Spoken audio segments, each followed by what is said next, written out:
Good morning, guys. Good morning, good morning, good morning. I am here back in my routine, and we had this glorious feast conference ended yesterday. Three whole, beautiful, amazing, powerful days, tiring days for me and for the team, but it was just so worth it. And I'd like to shout out to all those who joined us for the feast conference and for the grand feast yesterday. Yay! Anyway, what I want to share with you is about the ultimate thing that makes anything beautiful. Whether that thing, what makes a woman, a man attractive? What makes them magnetic? The ultimate thing. Of course, a lot of things makes a woman, beautiful. The face, the body, the physical. Yeah, we get that. I get that. The charm, the charisma, personality. You're bubbly, you're friendly. All of those things are great. But at the end of the day, once you're in a relationship with a person, what makes that person ultimately beautiful, ultimately attractive? Good morning, guys. Good morning. Hi, Itchel. Thank you so much. Hi, Joy. Hi, Maren. Hi, Chi. Belen. God bless you. What makes a person ultimately beautiful? Like, I'm going to ask those who, if you attended the Feast conference with me, what made the conference beautiful? Ultimately, again, there are many other reasons what makes an event beautiful, right? What makes a gathering beautiful? Oh, the production. Man, people were telling me in the feast conference, my gosh, this is world class. The production, the stage, the lights, the sounds, those in those on stage, the singing. Whoa, world class, man. And yeah, the worship was beautiful. The speakers were wildly excellent. And so, of course, there are many reasons what makes the event beautiful. But I'm asking the word. I'm putting the description ultimate. What makes the event ultimately beautiful? Hi, Dulce. Thank you so much, Dolce. Thank you so much for your yeah, Dolce. That's not Dulce, Dolce. I think that's how you pronounce your name. I'm not sure. Thank you so much. And are you ready? Here it is. I was talking to a young woman, and she was telling me about her husband. And she was saying, my husband, what makes him amazing? What makes him like, my gosh, why how is it possible that I married this guy? You know, by God's grace. She said her husband is very selfless. And I believe that makes a person beautiful, ultimately. And I also believe that that makes an event like the Feast Conference beautiful, ultimately. Sure, you can have all the stage lights and all the performances and all the speakers and the production side, and everything is so organized. You just like, whoa, but it's not enough. There will be, you'll go home and you'll feel okay, you'll feel good, you'll feel, yeah, right, wonderful, but it doesn't touch your spirit. What touches your spirit is love. That's how we were designed by God. And so that's what I saw in the feast conference in the past 3 days. If you were not there, Lorna, thank you so much. You should come next year, okay? Promise me you will be at the feast conference next year. In fact, we're selling tickets already. That's how advanced this our team is. Hi, Emmeline. Thank you so much for the stars. God bless you. Why did I say that there is selflessness? Let me share with you the participants. They were so selfless. OMG. They were there, they were leaning in, they were participating, they were happy. Were there problems? Oh, there were many problems. We went overtime at different times, a little bit, 30 minutes, 15 minutes. They were happy, they were smiling.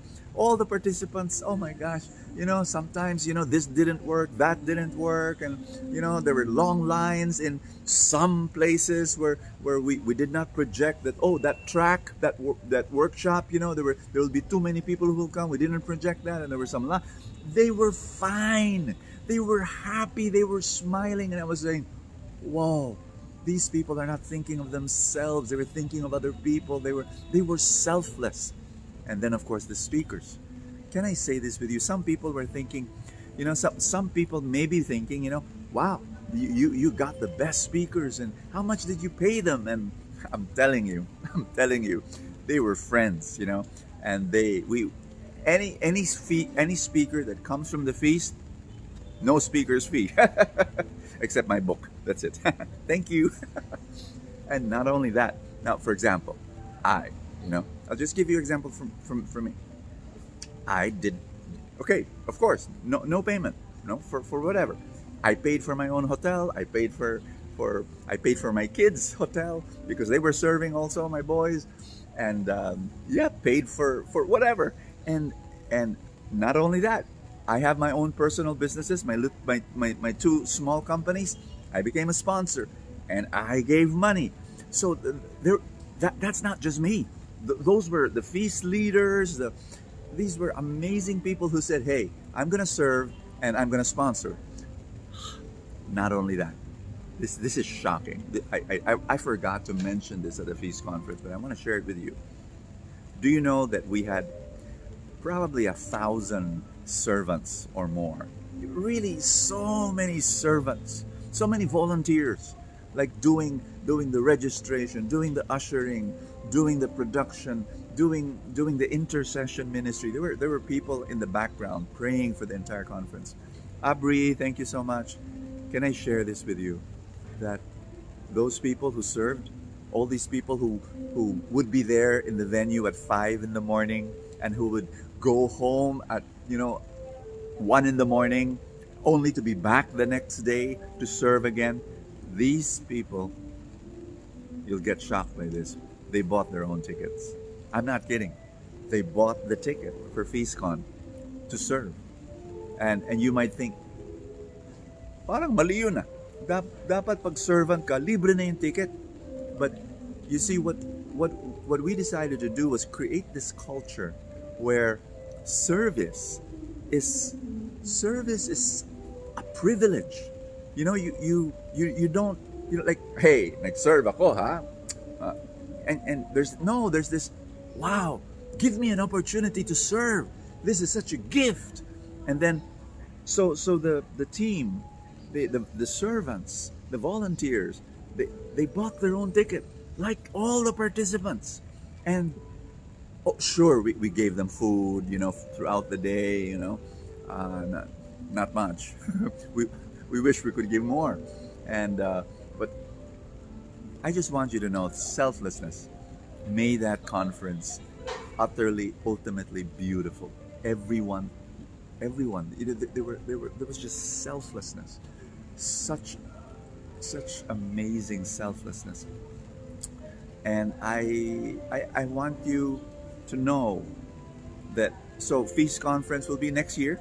And by the way, there's still one next week in Cebu and another one in Davao. Feastconference.com, you can go there. I think it's there. I hope it's there. Cebu and Davao. So,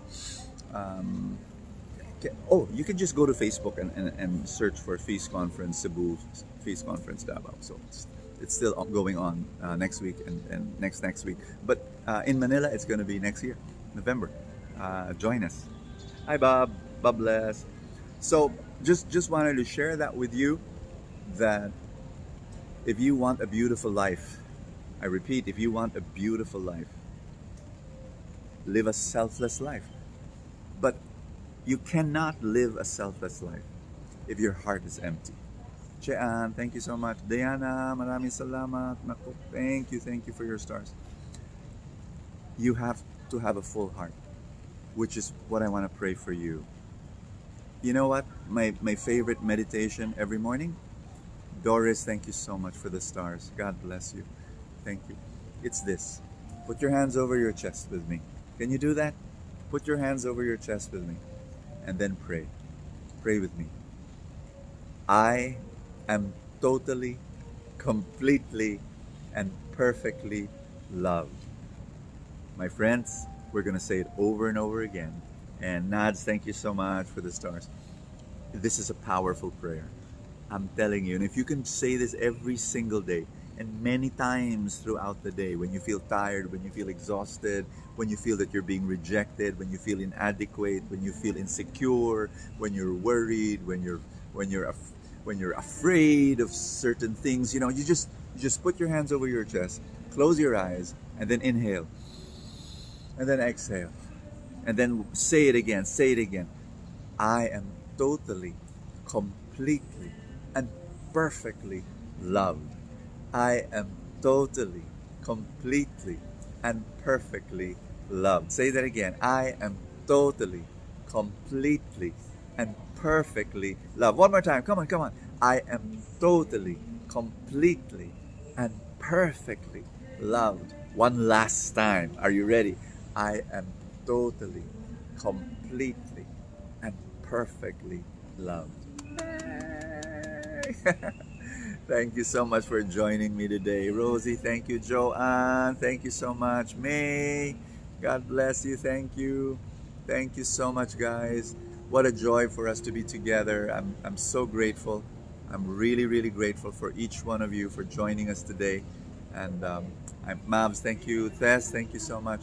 I just pray that you'll have a beautiful week ahead of you. And yeah, have believe that you're loved, believe that you're amazing, believe that you're fantastic. But why can you be selfless? You can be selfless because you're bubbling forth, you're overflowing with love. That's why you can be selfless. If you want a beautiful life, the ultimate thing that makes a life beautiful is selflessness. But you cannot give what you do not have. So receive love from God. Receive love from God, right? And there might be some people who don't like you. God likes you, and you like you. Oh, you should like you. You're amazing. You really are. God bless you guys. Bye. See ya.